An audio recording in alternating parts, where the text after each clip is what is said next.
We're here in Fort Lauderdale Beach with our good friend Taniya Nayak. You might know her best from HGTV, Food Network, or ABC, but we couldn't be more happy to be here with you today, and we have a lot to talk about. So much to talk about, and I'm so happy that you're actually here at my place in Florida. Absolutely, my you're home away from home. Exactly.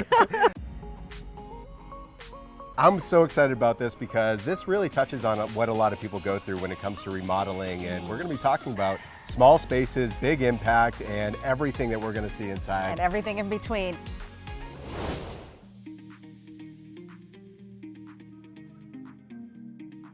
You would think as a designer, I would have all the answers. Guys, I had to figure a lot of stuff out as I went because I did this job remotely. I was in Boston where I live, and I love Florida. I come here as often as I can, but doing a renovation long distance is tricky. It's tricky if you're in person, or I mean, it doesn't matter as far as if you're here or out of town, but you know, what you went through in the process and putting pieces together, I mean, that's what's really what makes it special. Totally. Yeah, so let's go inside, let's go check out more. I can't wait to bring you guys in. All right, Adam, come on in. Wow, this is amazing.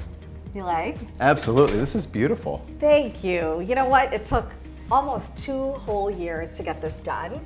We had a couple of things that came up in the last couple of years that set things back. And obviously, you know, with delays and shipping and all of that stuff.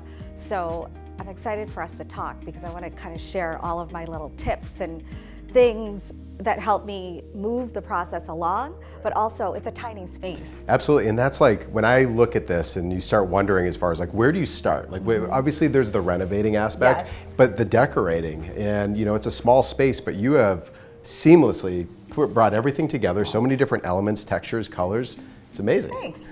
Yeah, you know, where do you start? Well, for starters, one thing that I always do as a designer, even with my clients, I always say to them, give me a list of everything that's important to you. What do you need for your space to make it functional?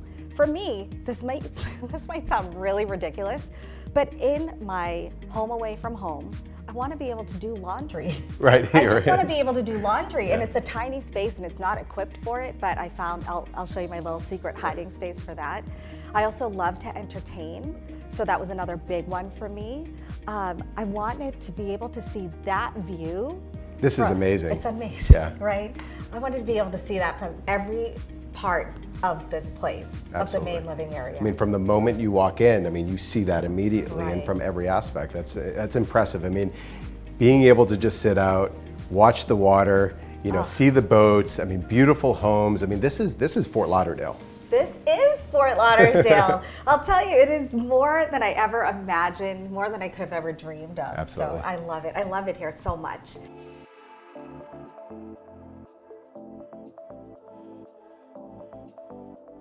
So that's first. I'll come up with kind of my wish list. I love to entertain. I want a functional space that's going to be conducive to my lifestyle.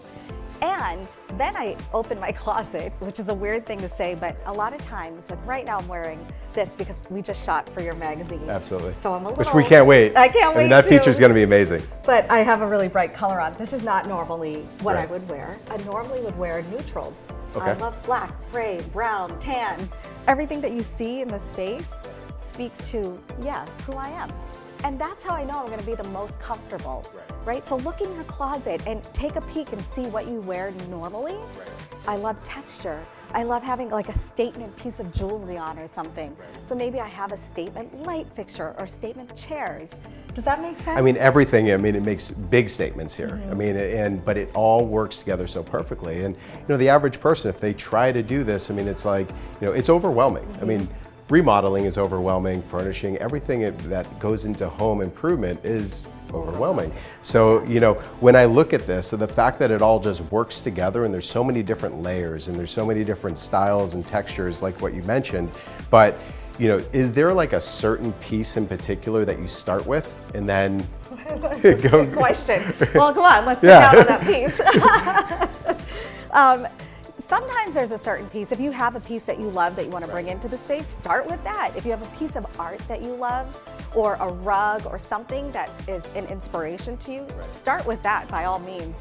What was really important to me was to maximize this little space. And a big misconception is that people think, oh, it's a small space, use small pieces of furniture. Yeah. Wrong, wrong. Go big. The bigger your furniture, the bigger the rug, the bigger the space is gonna feel. What I wanted to do was to bring a piece of my city life right here. So I wanted to keep it urban, I wanted to keep it city-ish, but then I added little punches of like bright colored artwork that's Cuban inspired, or you know, textures that speak to being a little more coastal. So this is another thing that I love to talk about when you're designing your space. If you have a view that is spectacular, let it be the star. Like, you don't have to compete with it. It's like, you don't want it to butt heads with some other wildly over-the-top colorful pieces. Of course, if that's your style, then go for it. But for me, I just rather let the star be the star. So this kitchen is absolutely amazing. We were talking about entertaining, it's open space, but I know that it definitely didn't start like this. No, I had a wall. There was a wall over here that we knocked down. So how far did it actually come out? It came out to right about here. Okay. Yeah, I'd say it was in line with this. So right about here. The problem with this wall is I just lost, half of the space lost the view. So it was super important to me. I had to get rid of the wall. And then I thought, well, if I'm gonna get rid of the wall, I might as well make a huge counter. And this island is everything. It seats 5 to 6 people around here. It's amazing. I'm obsessed with it, and we did the mitered edge, so you can see it has a really thick appearance. Absolutely. So that I'm really excited about. And then what I did was I did the base in sort of a warm charcoal gray, which now matches the back counter. Yeah, that's beautiful. We did a mini oven and like a mini range top. These are from Wolf, and they're amazing. cute. And then you have the vent up here. Yep, we have the vent up there. I did go a little higher with the cabinets, but I really wanted to keep this feeling open. One thing that I think is really cool and unique about this space with the kitchen is that we took the actual kitchen cabinetry and ran it all the way to the end. So this is almost like our entertainment unit, but there's a little surprise in here. Okay. So speaking of function, you want to open that one? It's like the grand reveal. Oh, wow. When you walked in, I mean, was that the first thing that came to mind? Is like, oh, that's where I'm going to put my laundry. No. I mean, you had to work through a lot. Yeah, I had to work through it because I thought, oh, I don't know, I don't want to laundry. The normal, or I guess the immediate place we will go to is the closet. Yeah. Yes, and I could have. I probably could have figured that out, but I thought, you know what? I need to put something here anyways. Like, this was gonna either be a credenza or something I would have bought. So I'm like, yeah, I might as well just put the washer dryer here. This over here, this is my art, but it is in fact a TV. So this is kind of the compromise where my husband was like, no, I have to watch football. I wanna watch the news. We need a TV. And I'm like, no, we're not gonna watch TV. We have this view. So we decided on a compromise, right? The secret to all great marriages. Exactly. Everything is a compromise. So this is a piece of art and a TV. Everybody in Florida knows Terrazzo. Yeah, absolutely. Right? And we've seen it done well, and we've seen it done not so well. Here, this is original to the building from 1950s. Right. And when we uncovered it, I felt like I struck gold. Right. I love it so much. I love the color of it. It's not perfect. There's areas that are real bad, actually, but you know, I don't care. I like it. But that's actually what makes it unique, because this is something that was in every 1950s home. This is what they did. Yes. And it's a surface that obviously lasts. Right. You know, but what I love it has a little bit of the green, a little bit of gray, the white. I mean, it really ties in a lot of those natural elements, especially with what you're going with. Right. You know, before we go to the next rooms, I keep looking at this mirror, and I want it looks like one big piece. Right. But this was not just one piece. No, Yeah. and I'll tell you, this is probably one of my all-time favorite things in this entire condo. And when I was designing it, one of the first things that I always knew I wanted was a reflective surface, whether it was a mirror or something here, so I could capture that view. Absolutely. supposedly this is where the magic happens, but I don't know yet because we haven't actually fully moved in yet. No, but this is amazing, and again, like it just comes back to all of the different layers, textures, colors. Yes. You know, walk me through this. Well, you know, it's funny. I'm a tiny person, but I need a king size bed. Right. I don't know why. You know, sometimes I'll meet people and they're like, "Oh no, we sleep on a queen bed." I'm like, Right. but how? Exactly.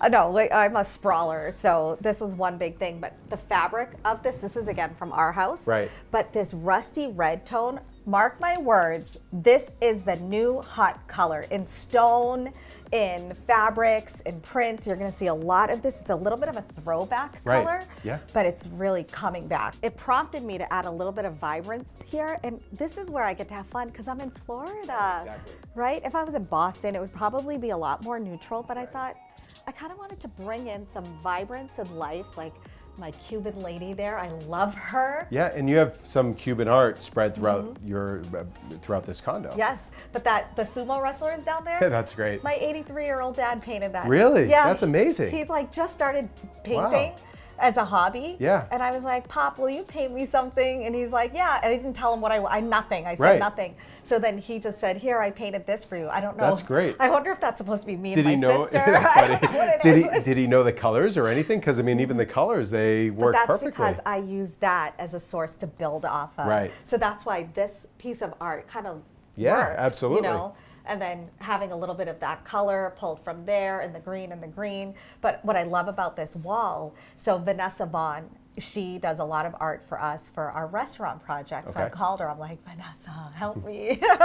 And she was so great because I actually just said to her what I liked. Right. And then she pulled some stuff, we went through it, we changed some, we added some, and it was a seamless process. But now I can add more as I go, as we accumulate. And what's amazing is that, you know, a lot of people, when they think of gallery walls or art, like everything has to be lined up perfectly. Right.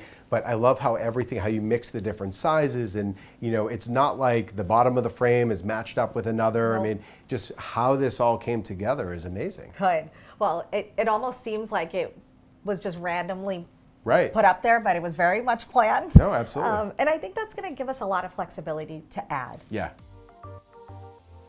I mean, the one thing that immediately stands out as you're walking into the shower, there's no threshold. Right. Yeah. This was a really big deal for me. I said to the contractor, it has to pitch down towards the drain. Right. So as the shower comes in, the water comes down, it'll go right down towards the drain. So far I've tested it out. It hasn't expanded out there, which is great. And I really wanted that seamless flow, which is what makes a small bathroom feel Right. bigger. Absolutely. You know? And the herringbone running all the way through them. And Yes. I love how small and I guess narrow each tile is. I mean, this is a beautiful mosaic. And you know, on our countertops, it's that charcoal one on the back counter. It has Yep. little they look like imperfections, Right. but it looks like little threads or whatever. So that's actually what's on this tile too. So that's intentional. This tile back here, my good friend Bobby Burke, he used this tile on a project that he did for Queer Eye. It was the studio that they were filming in, and I fell in love with it. Right. And I knew immediately I needed to have it in my condo, so I ordered it. It's fun, it's vibrant, it's energizing. I mean, it's beautiful how you brought it all together with all the black Yeah, accents. the black detail, that Yeah. was another big one for me. Absolutely. And then even the black faucet. So this is Right. LK faucet, Okay. again, just like in the kitchen. And the mirror, this is Riverbend Home. So like while I'm getting my hardware from my kitchen and I'm getting trays for my fruit, Right. I'm also getting And everything there. Yes. Tanya, thank you so much for having us. I mean, we learned so much about, you know, just the tips that you offered, how to make huge impact in small spaces. I mean, you have so many different elements, from natural elements, layers, you know, different textures, styles, everything, and you brought it all together seamlessly. So thank you for having us. Oh my gosh, thank you for coming over here. Next time we're gonna have drinks, cocktails, get Kelly over here. Absolutely. You know what, this has been a labor of love for me because we had a lot of challenges along the way to get to the finish line, but here it is. And I'm so honored to be featured in your magazine. Thank you. No, it's our pleasure, and we couldn't be more excited. We took so many amazing photos here today, everyone's, they'll be seeing them in a couple of months. Be launching the next issue of the Home Design Magazine at the beginning of the year. So, but this has been inspiring in every way. You're the best. I adore you. Thank you so much. For really being appreciate it. And we'll be seeing you again soon. And for everybody, thank you for tuning in. Always check us out on homeshows.net. You'll get all of the updates there. But stay tuned for the next issue of the Home Design Magazine.